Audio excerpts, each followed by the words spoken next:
बिस्मिल्लाहिर्रहमानिर्रहीम। Microsoft access और C sharp की वीडियो ट्रेनिंग के चौथे और आखिरी पार्ट के साथ मैं इमरान ताज आपकी खिदमत में हाजिर। तो इस पार्ट के अंदर हम देखेंगे कि डिलीट के ऊपर हम किस तरह कोडिंग करेंगे और अपडेट के ऊपर हम किस तरह कोडिंग करेंगे। तो अब यहाँ पे सबसे पहले मैं सर्वर एक्सप्लोरर के अंदर आता हूँ और यहाँ पे मैं डेटे को शो करवाता हूँ, टेबल के डेटे को, ताकि हम देख सकें कि हमारे टेबल के अंदर क्या क्या डेटा मौजूद है। 2 3 4 6 7 रोल नंबर और आगे उनके नेम वगैरह। तो अब हम आते हैं फॉर्म डिज़ाइन के ऊपर और यहाँ पे मैं डिलीट के ऊपर डबल क्लिक करता हूँ। तो डिलीट के कोड के लिए अब यहाँ पे मैं सबसे पहले बिल्कुल सेम उसी तरह जिस तरह हमने ऊपर इंसर्ट का कोड लिखा था, सेम उसी तरह, लेकिन हम क्यूरी से चेंज करेंगे। OLEDB command cmd is equal to new OLEDB command.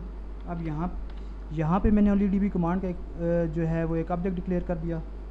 अब cmd डॉट कमांड टाइप में डिफ़ाइन करूँगा कि इसकी क्या होनी चाहिए, यानी कि ये कमांड जो है इसकी टाइप जो है वो टेबल हो, स्टोर प्रोसीजर हो या टेक्स्ट हो। तो यहाँ पे मैं टेक्स्ट लिखता हूँ क्योंकि हम क्यूरी टेक्स्ट की फॉर्मेट में लिखेंगे।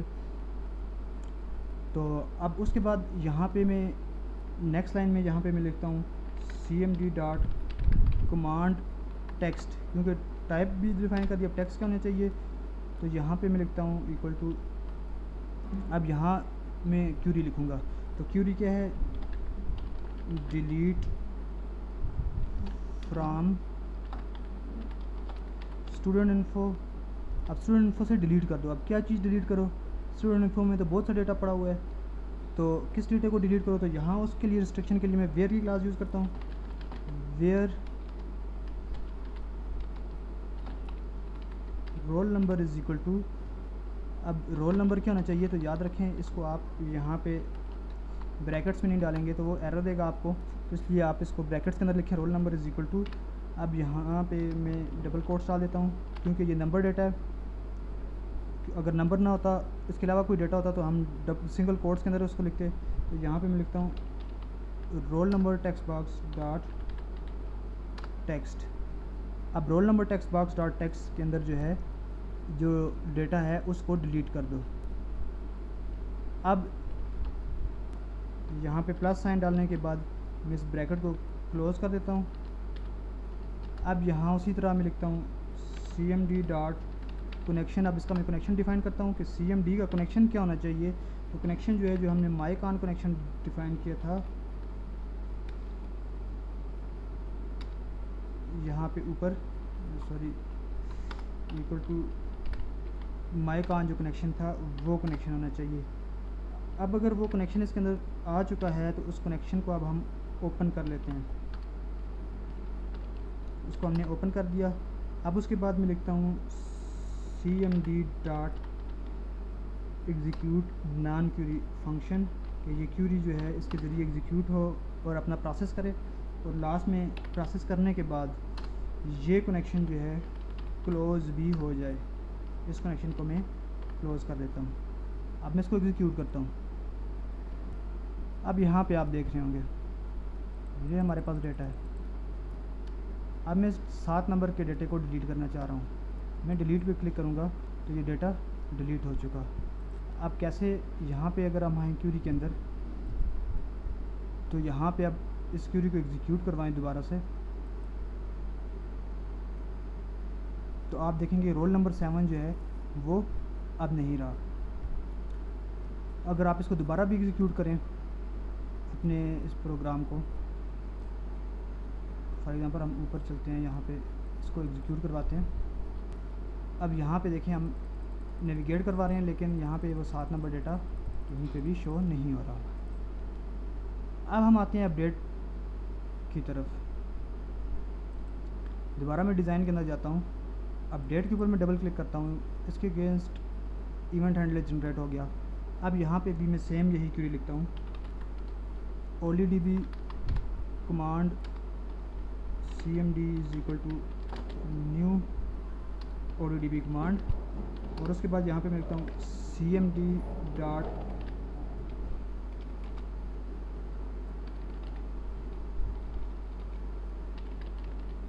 Command type is equal to command type dot text, text की फॉर्म में हो, और उसके बाद क्या हो cmd डॉट